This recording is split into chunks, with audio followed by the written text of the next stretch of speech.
हाय दोस्तों, आप सब कैसे हैं। संजय सर एकेडमी पर आपका स्वागत है। जीएससी प्रवक्ता का फॉर्म यूपीपीसीएस ने निकाल दिया है। मैं आपकी तैयारी इतिहास विषय से करवाऊंगा। Very very important lines questions इतिहास विषय के व्याख्या के साथ मैं संजय सर आपके सामने रखूंगा। आप देखेंगे मेरे एक एक सवाल बहुत इंपॉर्टेंट होंगे। सिंपल सवालों का जमाना ही नहीं है। अब तो सिर्फ और सिर्फ टफेस्ट सवालों का डेप्थ में जो पूछे जा रहे हैं सवाल उनका ज़माना है। मेरे इस चैनल को आप सब्सक्राइब कर लीजिए, आपके लिए एग्ज़ाम निकालना बहुत आसान हो जाएगा। चलिए शुरू करते हैं, let's begin.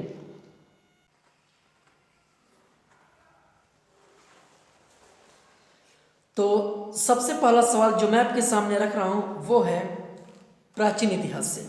Very very important आपका ये क्वेश्चन होगा। चलिए, भारत में वो कौन सा राजवंश है जिसने सबसे पहले सोने के सिक्के जारी किए थे।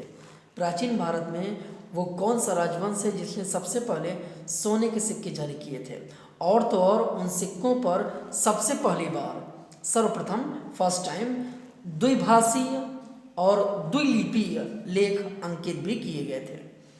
इसका सबसे अच्छा सवाल है, सबसे अच्छा आंसर है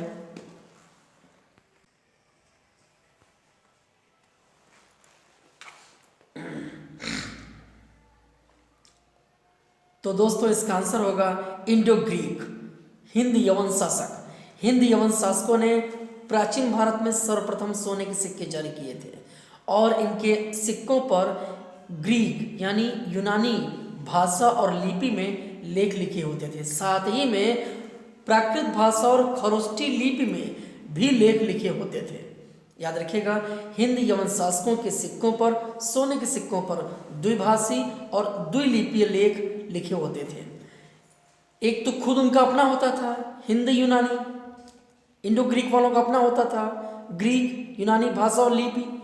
दूसरा जो होता था वो प्राकृत भाषा और खरोष्टी लिपि।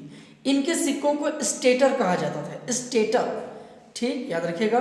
तो हिंद यवन शासकों ने सबसे पहले भारत में सोने के सिक्के जारी किए थे। ठीक, हालांकि इन्होंने आगे चलकर तांबे के भी सिक्के जारी किए।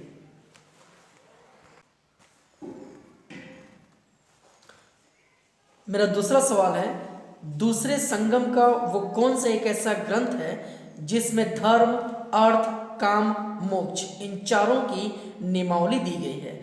साथ ही इस पर एक सवाल और बन सकता है कि ना संगम युगीन एकमात्र ऐसा ग्रंथ कौन सा है जो टोटल 100% व्याकरण पर आधारित है। ग्रामर, व्याकरण पर आधारित संगमकालीन ग्रंथ कौन सा है। तो इसका आंसर होगा तोलकाप्पियम। तोलकाप्पियम, इसके रचनाकार हैं तोलकाम्पियर या तोलकाप्पियर। द्वितीय संगम की ये एक बहुप्रतिष्ठित ग्रंथ है। इसमें धर्म, अर्थ, काम, मोक्ष इन चारों का उल्लेख है। और सबसे बड़ी बात, यह व्याकरण पर आधारित ग्रंथ है। ग्रामर 100% ग्रामर यानी व्याकरण पर आधारित संगम युगीन ग्रंथ है तोलकाप्पियम। इसके रचनाकार तोलकाप्पियर। द्वितीय संगम की यह रचना है।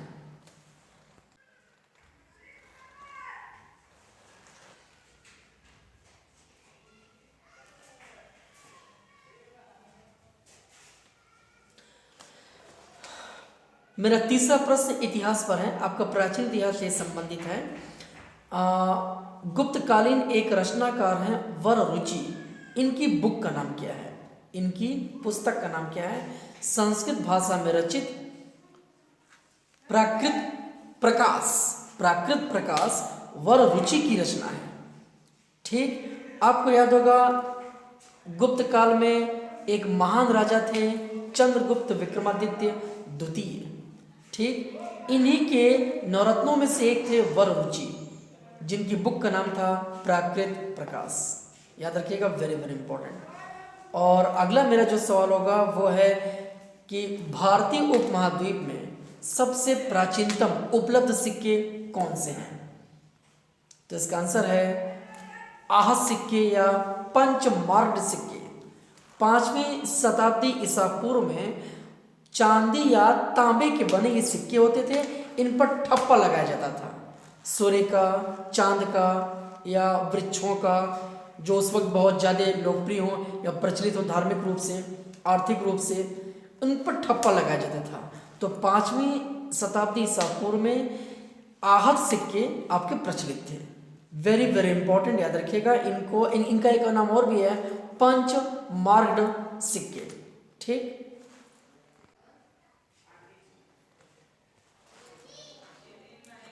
मेरा अगला सवाल है, गुप्त काल में भुक्ति का प्रशासक कौन होता था? गुप्त काल में भुक्ति का प्रशासक उपरिक होता था, जबकि गांव का, गुप्त काल में गांव का जो प्रशासक होता था उसे ग्रामपति या महत्तर कहा जाता था। वेरी वेरी इंपॉर्टेंट, याद रखिएगा महत्तर, इस पर सवाल आ सकता है। गुप्त काल में गांव का सर्वोच्च प्रशासक, सबसे बड़ा प्रशासक महत्तर नाम से जाना जाता था, जबकि भुक्ति का प्रशासक उपरिक होता था। याद रखिएगा। पेठ क्या होता था? पेठ कई गांवों का समूह होता था, जस्ट लाइक अ ब्लॉक। आज के संदर्भ में just like a block, UP की बात करें अगर। ठीक, तो गुप्त काल में गांव का प्रशासक महत्तर और भुक्ति का प्रशासक उपरिक होता था, जबकि पेठ का प्रशासक पेठ पति होता था। वेरी वेरी इंपॉर्टेंट, याद रखिएगा। मेरा अगला सवाल है कि मंदसौर प्रशस्ति का लेखक कौन था? तो इस बार के जीएससी प्रवक्ता के एग्जाम में आ सकता है। मंदसौर प्रशस्ति का लेखक वासुल था। याद रखिएगा, भूलेगा मत। मंदसौर प्रशस्ति गुप्तकालीन है, वासुल इसके रचनाकार थे।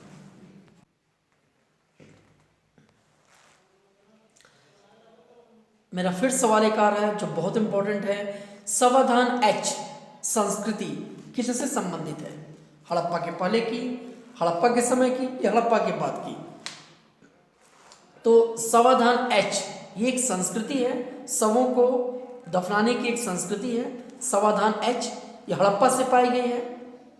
1921 दयाराम साहनी, याद रखिएगा। तो सावधान एच ये विदेशियों की एक कब्रगाह मानी जाती है, कब्रगाह ये मानी जाती है विदेशियों की, सावधान एच। और ये हड़प्पा, जो हड़प्पाई संस्कृति है उसमें जो बाद की अवस्था है उसमें इसका प्रचलन पाया गया है। यानी ये परवर्ती हड़प्पा संस्कृति का उदाहरण है सावधान एच, याद रखिएगा। और मेरे इस छोटे से वीडियो का जो बहुत इंपॉर्टेंट है इतिहास विषय पर जीएससी प्रवक्ता, लास्ट आपका क्वेश्चन होगा, आपके लिए होगा, जिसका मैं आंसर दूंगा कि खारवेल का हाथी गुम्फा अभिलेख, हाथी गुम्फा जो प्रशस्ति है वो किस भाषा में लिखी गई है? आंसर है प्राकृत भाषा में। प्राकृत भाषा में खारवेल का हाथी गुम्फा प्रशस्ति लिखा गया है। कलिंग वर्तमान ओडिशा या उड़ीसा, इसके राजा थे खारवेल। और इनके संबंध में सारी जानकारी हमें हाथी गुम्फा प्रशस्ति लेख से मिलती है जो प्राकृत भाषा में है, भूलेगा मत। इन्होंने आगे चलकर जैन धर्म को स्वीकार कर लिया था। ठीक, याद रखिएगा। Thank you so much.